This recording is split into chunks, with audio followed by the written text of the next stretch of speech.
Hello, and welcome to American Heron Wargaming.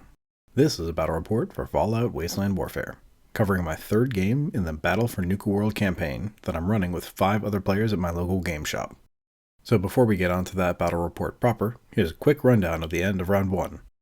In Round 1, Game 2, the Disciples cleaned up, taking 2 nodes in the World of Refreshment and bringing their total holdings to 5 nodes. My gang, the Operators, wrested Nuka Galaxy away from the pack, but failed to secure the loading bay. Unfortunately, having lost both of their games, the pack was left with just a single node under the control of the Safari adventure. As we went into Round 2, we realized that despite being labeled destinations on the map, Fizztop Mountain and the Kohler Car's bumper car ride were not actually nodes that you can take over. If you remember playing the Nuka-World DLC for Fallout 4, that does make sense, since Nukatown, USA was neutral ground for those gangs. So we let the Disciples pick a new location to have a holdover, and they picked the loading bay, giving them full control over their World of Refreshment. To kick off Round 2's battles, both the pack and the Disciples were going after Doc Phosphate's saloon, and the pack won. The next battle on the docket was mine against the Disciples, and I was going after their claim on the Galactic Zone, the Starlight Interstellar Theater. So with the stage set, let's get to the battle report. We were playing strictly using the battle mode rules this time, so no regional tables or event cards or anything like that. So firstly, we built a table of terrain, 14 pieces placed alternatingly. Then we set up our team's objective markers. These are tokens which only our team can interact with and perform a certain test on. Succeeding the test nets the owner 1 victory point, and the token is discarded. One of them has to go on the middle line, and 2 go on each side of the board, at least blue distance from each other. Mine are marked with crit tokens, so we didn't forget whose was whose. After that, we rolled for our scenario and got Defend Your Stash. In this scenario, controlling the center objective marker at the end of turns 2 through 6 earn you a single victory point. Controlling the marker on the opponent's side of the board nets you 2 victory points. Controlling the marker in your own half of the board doesn't get you anything, but since losing control of it gets your opponent 2 VP, it's kind of important to keep an eye on. Then we got our forces set up.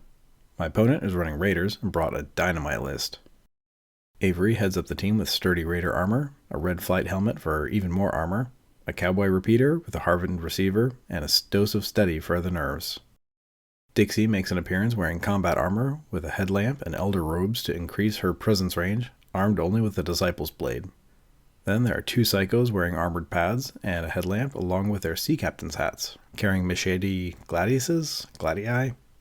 And finally there are 2 scavers, each with sturdy Raider armor, a bolt-action pipe rifle with a long barrel, and a dose of steady each.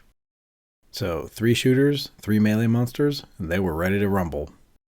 My Institute force was led by a lowly old-timer engineer with their cleanroom suit covering up a lab coat and carrying an Institute laser pistol. Backing them up were a pair of coursers with combat armor, lab coats as well for the bonus intelligence, an Institute laser pistol, and a baton.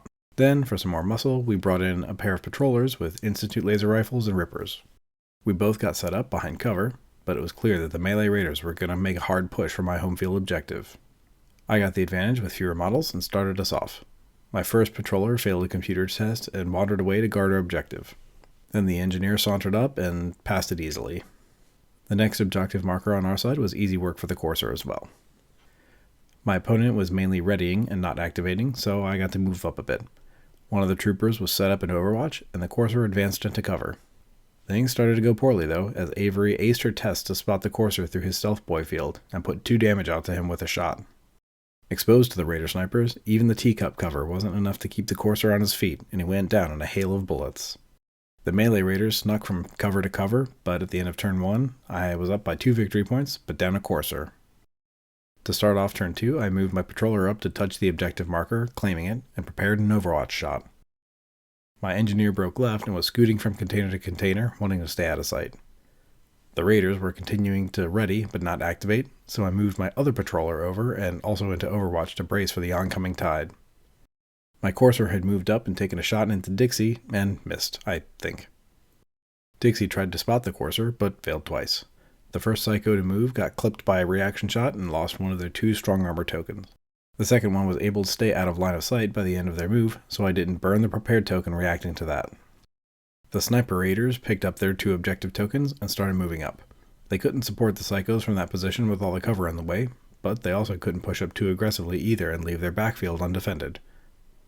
That brought turn 2 to a close. Turn 3 started off with some serious violence. Dixie moved and charged into the patroller standing on the objective, but took some damage from their rippers. The second one charged into her, and between the other two psychos, earned 5 damage for themselves. The engineer continued to avoid all that mess, and had to spend 2 moves going from one container to the other.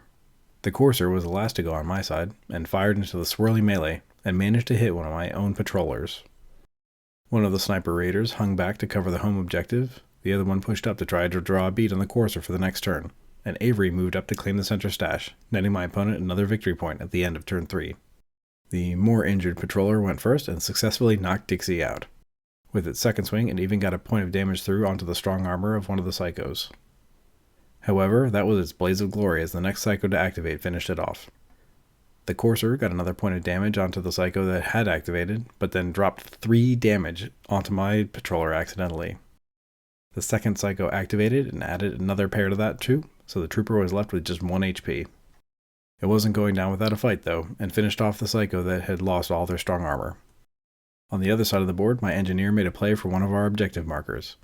He caught an unfortunate pair of damage from a reaction shot though. The raider sniper activated next and finished the engineer off. Avery stayed on the objective, spotted the courser again and knocked 3 damage into him. The other scaver started to move up towards the objectives on my side of the board, and that wrapped up turn 4. My patroller tried to get a repeat of last turn, but was unable to finish off the remaining psycho before getting macheted to pieces by them. At least the courser was able to finish them off. However, the scaver on the southern side of the board was able to double move and end up on my objective. So with 2 points from that, 1 from the center, and a pile more from the previous turns, I had lost the game by a pretty wide margin. So the Starlight Interstellar Theater would remain in Disciple's hands for now. To debrief, I think that losing my first courser so early was pretty devastating. I didn't expect the Raiders to be able to spot him and put him down so quickly. I really underestimated Avery for sure. I actually had some good dice helping me out to get the psychos cleared out, but I also had to commit literally every other fighter I had to the task.